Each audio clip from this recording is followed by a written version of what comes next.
وقتش آمد من و شیطان سر شب مست کنیم، عرق سیب بنوشیم و کمی بحث کنیم. قول داده است که امشب نزند دوز و کلک، سخن از هر چی که در باطن دل هست کنیم. پیک را پر بزن ابلیس خرابم بکند، آنقدر مست که بی حد و حسابم بکند. من و شیطان و عرق کاش خدا هم برسد باز پدرگونه عذابم بکند. شیطون رو مست کردم، حالا یکم حرف بکشیم از شیطون. گفتم از عشق بخوان تا ز تن آزاد شوم، از خداوند بگو بلکه من ارشاد شوم.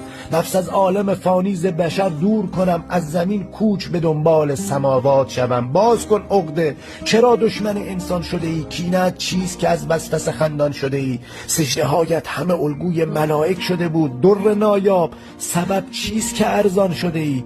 ابلیس به حرف اومد، چه کس گفته که مرتد شدم و چرا با تو بشر گرم به صحبت شدم. با دهان نجست نام خدایم تو مبر، من فقط نزد خدا گیر منیت شدم. من فقط وسوسه‌ام عقل به تصمیم تویی، نقشه در فکر تویی، قدرت ترمیم تویی.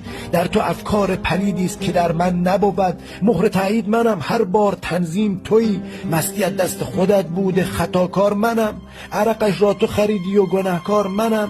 من شیطان سیه روز چه کارم به تو بود، همه اعمال ز تو حال بدهکار منم. حق و فحشا و خیانت همه تقصیر شماست، ظلم و دزدی و جنایت همه تدبیر شماست.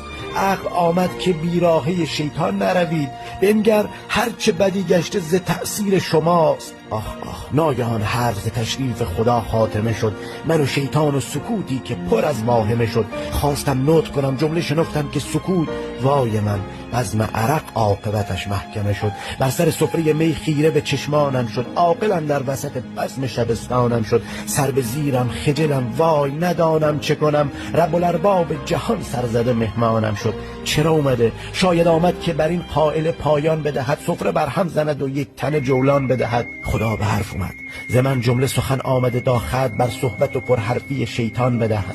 آمدم تا که تو از کفر به ایمان برسی، نگرانم که به بیراهه و عصیان برسی.